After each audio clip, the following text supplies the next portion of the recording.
할렐루야. 우리 고난주간 4일째 되는 날입니다. 우리 점점 주님의 사랑이 또 말씀을 통해 우리 가운데 부어지고 있음을 느끼고 있습니다. 예수님의 재판은 유월절 준비일에 급박하게 진행되고 있었습니다. 유월절 준비일에 예수님의 재판이 준비되고 있다는 것은 유월절 날에 예수님을 죽이겠다라는 말입니다. 그렇다면 우리 입장에서 보면 예수님이 유월절 어린 양으로 우리 모두를 위한 대속의 죽음으로 죽게 되실 것을 성경은 암시하고 있는 것입니다. 출애굽 시대의 마지막 예수님께서 그들을 노예 상태에서 이스라엘 약속의 땅으로 이스라엘 백성들을 이끌어내실 때 그 유월절 어린 양의 사건을 통해 이끌어오신 것을 우리는 잘 알고 있습니다. 그래서 문설주의 피가 문지방과 문설주의 피가 바른 곳은 살아났지만 죽음의 사자가 이집트 애굽에 있는 모든 그 가정과 짐승들의 초태생을 죽임으로 인해서 이스라엘 백성들이 소위 말하면 자유케 될 수 있었죠. 자유와 해방을 누릴 수 있었던 것은 온전히 어린 양의 피가 있었다는 겁니다. 그렇다면 그 어린 양의 피가 지금 예수님 시대에는 바로 무죄한 죄가 없는 흠이 없는 그 예수님께서 이제 죽으셔야만 모든 우리의 죄가 자유케 되고 대속의 죄로 이제는 우리도 하나님 앞에 나아갈 수 있는 그런 당당함을 얻을 수가 있는 것입니다. 사실 빌라도를 보면 좀 안타까운 사람이죠. 그런데 한편으로는 저와 여러분의 인간적인 모습을 가장 많이 가지고 있는 것 같아요. 빌라도는 예수님을 놓아주려고 무척 애를 썼던 사람 중에 한 사람입니다. 예수님에 대해 3번씩이나 무죄를 선언하고 헤롯 왕에게 보내 유대인들을 한번 좀 달래보려고도 했습니다.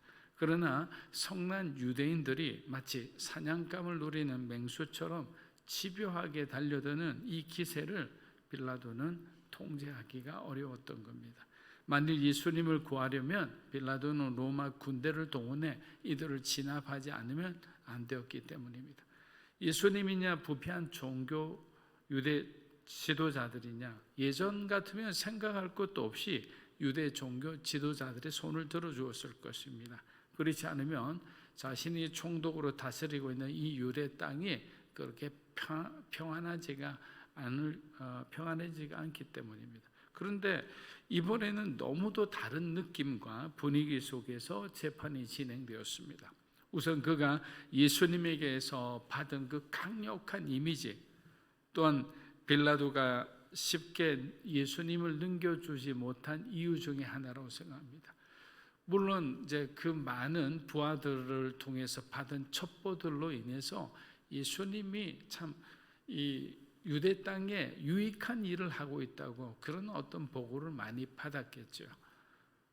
왜냐하면 백성들의 그 상한 마음들, 원통한 마음들을 풀어주시고 병든 자들, 정말 힘없고 연약한 자들을 돌보시며 그들에게 새로운 희망을 주시기 때문에 예수님으로 인해서 오히려 더 유대 땅은 건강해지고 있었던 거예요. 그렇게 건강하게 만들어주는 사람을 총독부 입장에서 미워할 리가 있나요? 좋으신 분이구나, 저분이 어떤 사람인지 좀 더 지켜봐라, 이 정도 했겠죠. 사랑하는 여러분, 진리를 선택해서 그 진리를 지키며 살아가는 것은 어쩌면 순교를 각오하는 일이라 생각합니다.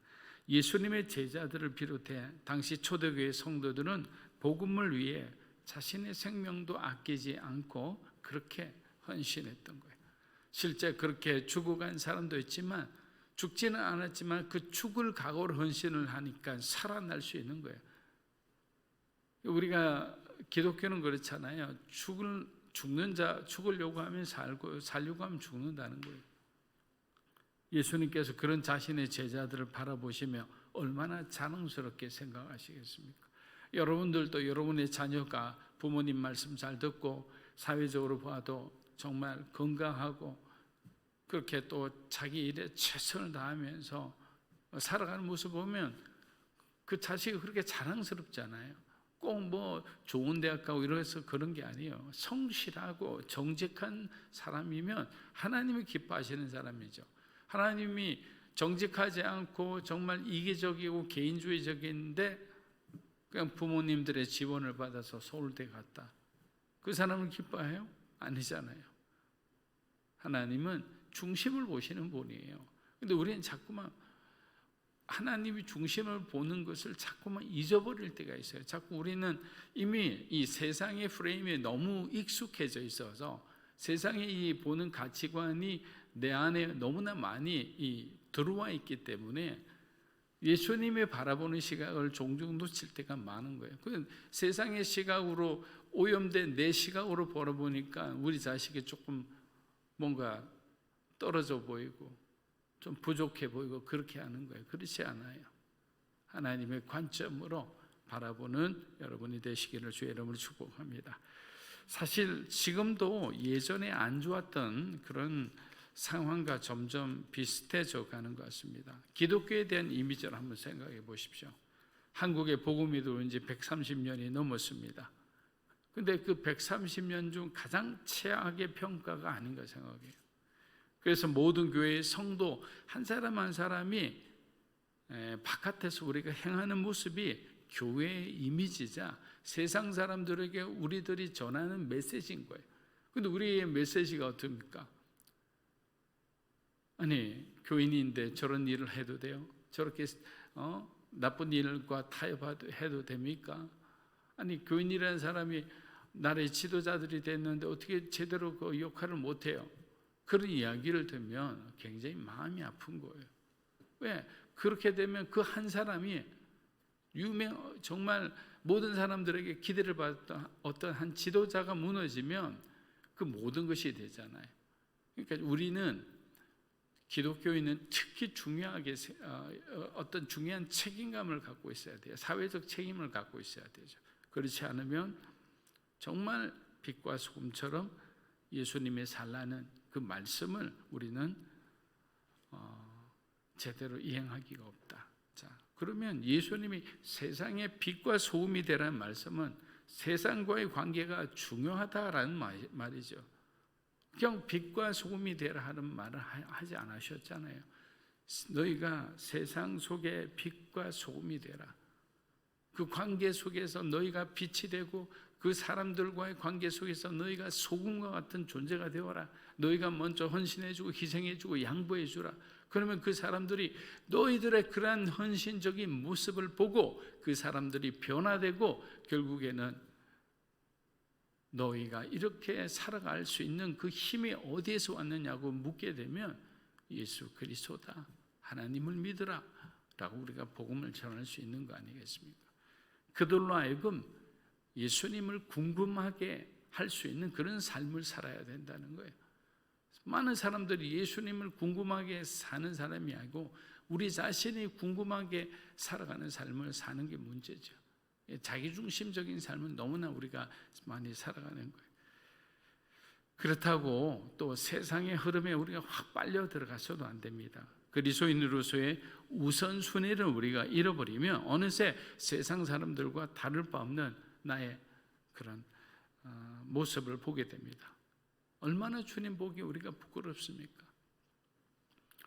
예를 들어 회사에서 어떤 중요한 프로젝트가 있어 저는 주말을 반납하고 모두 함께 일을 하기로 했습니다. 그런데 그 중에 아주 독실한 크리스천인 신입사원이 있어 그가 이제 팀장님 제가 그 교사로 있기 때문에 주일 예배만 그냥 빠르게 하고 제가 다른 사람보다 더 늦게 그렇게 일을 하면 안 되겠습니까? 그렇게 말을 했어요. 그런데 이런 말을 자연스럽게 하기가 굉장히 현실은 녹록지 않습니다. 특히 대기업일수록 그렇습니다. 만일 교회를 선택하고 늦게 참여했다면 그 사람은 어쩌면 그 공동체에서 굉장히 밀려날 수도 있어요. 소위 말하면 찍힌다고 할까요? 여러분, 이건 과장해서 말씀드리는 게 아니에요. 제가 목회하면서 청년부 담당도 하고 했기 때문에 그런 사람들이 가장 많이 그렇게 저에게 상담해오는 그런 실제 일어나는 일들이에요. 여기 계신 우리 어머니들은 만약에 아들이 이런 난처한 상황에서 엄마 어떻게 하면 좋아? 기도해줘. 이렇게 했을 때 뭐라고 권면하겠습니까? 아들아, 내가 목사님께 잘 드릴 테니까 나중에 영상으로 예배는 드리고 일단 신입사원이니까 가서 그 분위기를 잘 익히면서 그 사람들과 이렇게 하는 게 좋지 않겠니? 라고 얘기할 수도 있을 겁니다.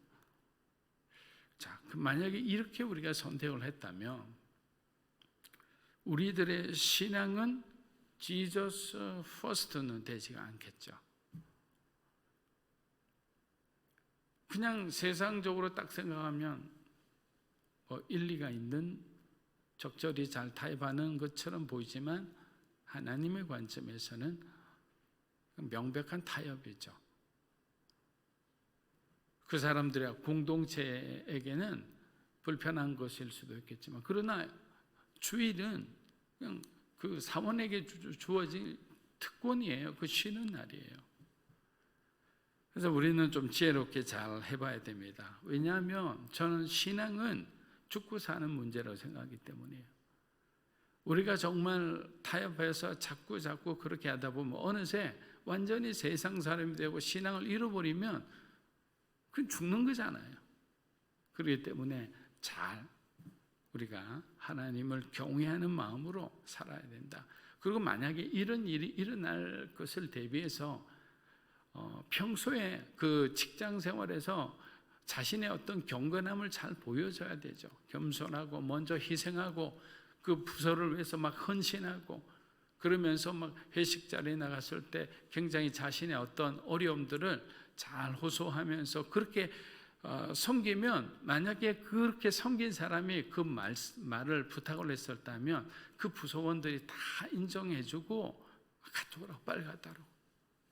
근데 평소 때 막 게으르고 뭐 제대로 일도 못하고 이런 사람이 교회 갔다 오겠습니다. 그럼 좀 부작용이 있죠. 우리가 어떻게 해야 되는지, 어떤 극단적인 상황을 보다는 그리스도인으로서의 신실함과 그리스도인에서 정직함과 그런 어떤 부지런함으로 먼저 세상 가운데 그렇게 살아가는 것이 중요하다는 겁니다.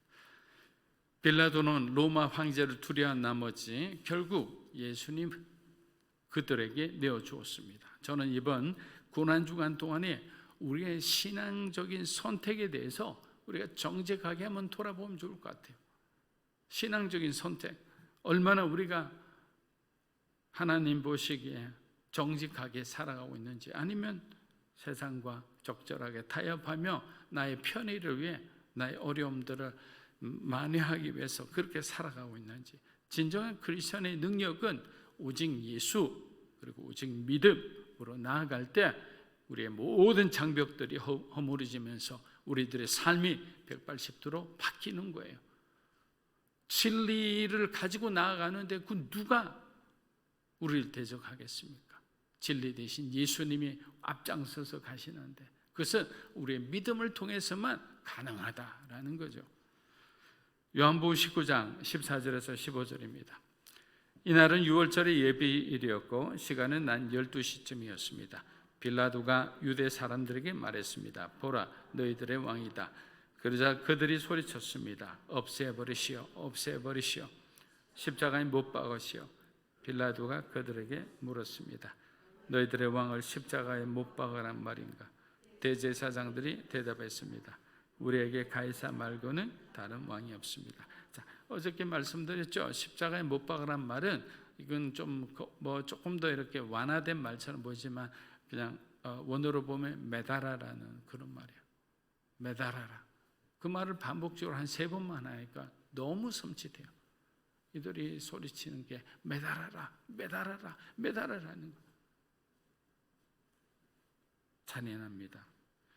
법정에서 갑자기 빌라도는 예수님께 십자가형을 언도하는 대신 예수님을 유대인의 왕으로 선언합니다. 하지만 이러한 행동조차 이러지도 저러지도 못하는 그의 공허한 마지막 외침으로 그렇게 들리는 거예요.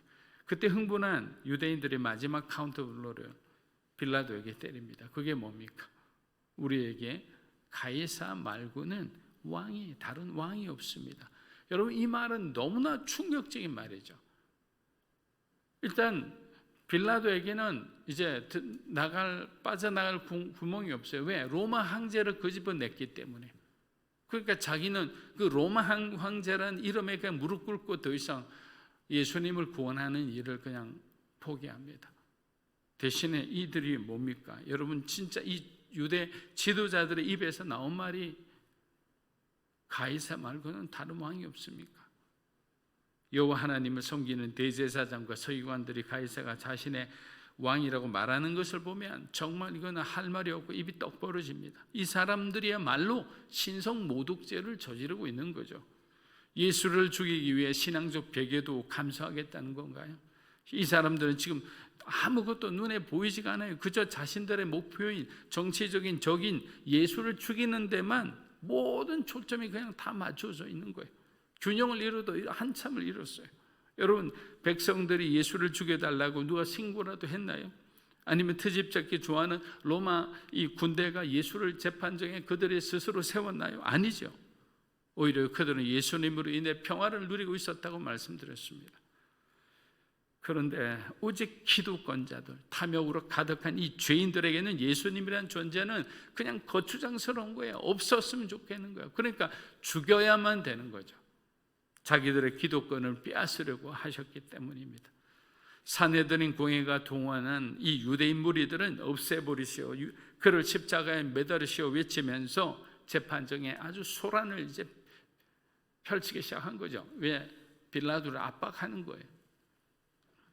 결국 빌라도는 자신의 정치적 유익을 위해 정의를 외면하고 예수님을 넘겨주고 마는 거예요. 그때 예수님의 혐의는 뭔지 아세요? 종교적 혐의와 정치적 혐의 두 가지를 받았어요. 신성 모독죄와 반역죄. 근데 지금 이 사람들이 자기들이 지금 신성 모독죄를 범하고 있는 거예요.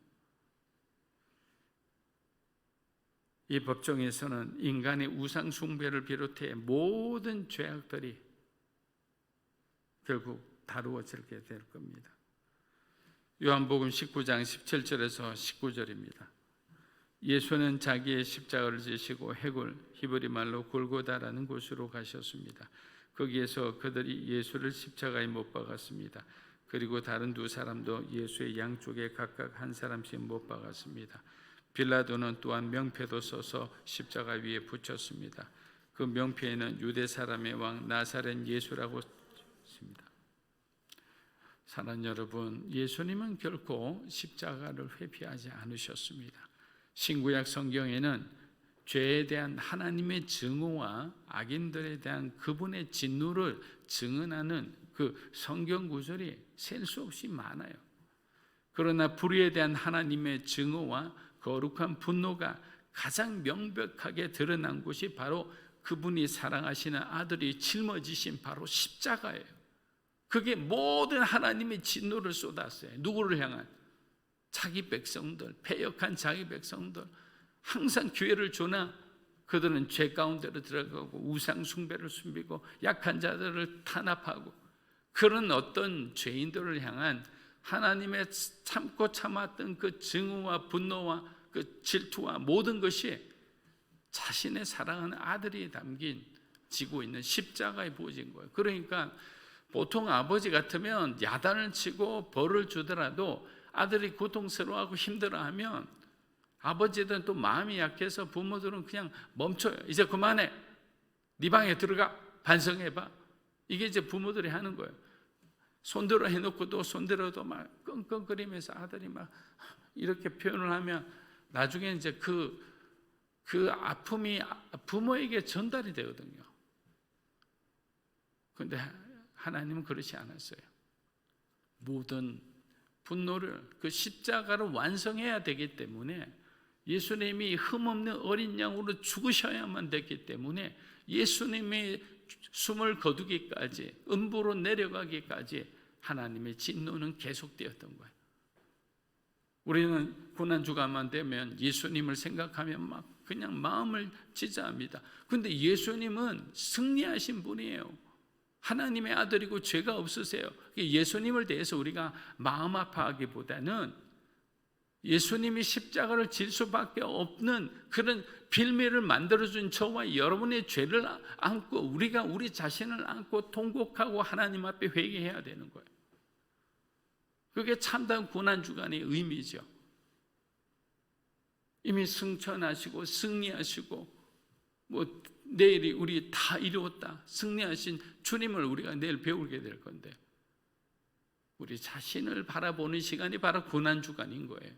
내 안에 있는 연약함, 내 안에 있는 죄성, 하나님 이 고난주간 동안은 나에 있는 이 모든 죄성을 씻어주십시오. 이제 더 이상 패배적인 삶을 살지 않고 세상과 타협하지 않고 믿음의 삶을 살아가며 세상을 변화시키는 사람이 되게 해주십시오.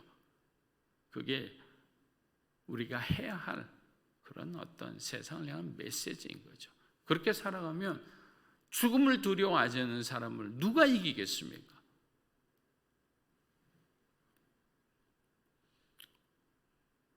요한복음 19장 21에서 22절입니다. 그러자 유대 사람의 대제사장들이 빌라도에게 말했습니다. 유대 사람의 왕이라고 쓰지 말고 자칭 유대 사람의 왕이라고 써주십시오. 빌라도가 대답했습니다. 나는 내가 쓸 것을 썼다. 자, 빌라도도 나름 고집이 있죠. 자기가 끝까지 해야 될 것은 해야 된다.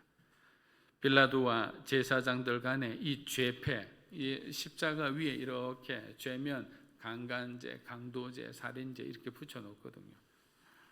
그런데 예수님의 죄를 어떻게 할 건가? 자칭이라고 붙이기를 원했는데 빌라도는 그렇게 하지 않았어요.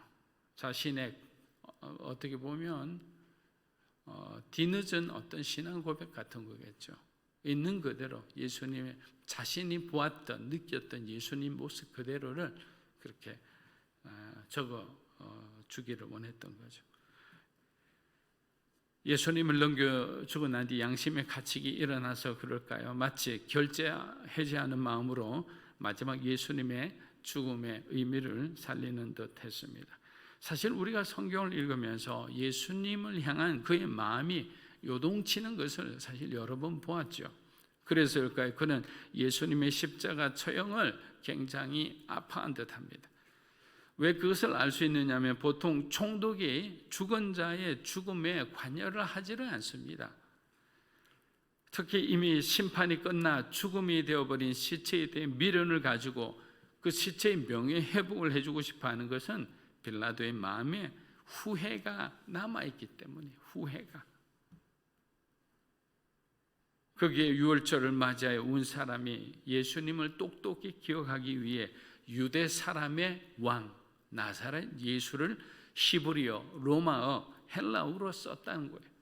여러분 그냥 히브리 사람들만 알아듣게 쓴 게 아니고 당시에 세계 공용어 정도로 쓰였던 언어가 헬라어였거든요. 그러니까 헬라어로 쓰고 또 로마 사람들도 알아듣게 로마어로 듣고 그러면 예수님이 돌아가시고 오후 3시에 돌아가셨는데 그러고 난 뒤에 6시간 동안 6시까지 이제 장사를 해야만 이제 되는 거예요. 그렇지 않으면 이제 성 밖에 버려지게 되거든요. 그래서 아리마대 요셉과 니고데모가 예수님의 장사를 위해서 열심히 뛰어다녔다는 거 한번 말씀드린 적이 있습니다. 그러니까 이 유월절에 온 사람들은 소문을 통해서 예수님이 유대인의 왕이셨다 이런 얘기를 들은 거죠. 여러분 이 3가지 언어로 쓰였다는 것은 뭐 신학자들의 말이긴 하지만 온 세계를 뜻한다, 온 열방을 뜻한다라는 거예요. 예수님은 열방의 왕으로 돌아가셨다라는 거예요. 그건 사실이죠. 우리 모두를 위한 것이지 유대인의 왕으로만 돌아가신 것은 아니죠. 열방의 왕, 대한민국을 포함해서 모든 열방을 위해서 예수님은 그들의 구원을 위해서 죽으셨다라는 겁니다. 말씀을 마무리합니다. 사랑하는 여러분, 우리는 빌라도처럼 후회가 남지 않는 인생을 살았으면 합니다. 잠시 잠깐 우리를 두렵게 하는 그 문제를 부터 피하고 싶어서 계속 잘못된 선택을 하고 산다면 결국 나중에는 정말 씻을 수 없는 그런 마음의 후회로, 그 후회 때문에 힘들어하며 살아갈 수 있습니다. 사랑 안에는 두려움이 없다고 했습니다. 우리를 향한 그리스도의 사랑을 꼭 붙잡고 믿음으로 감사하며 믿음으로 승리하는 여러분이 되시기를 주님의 이름으로 축복합니다.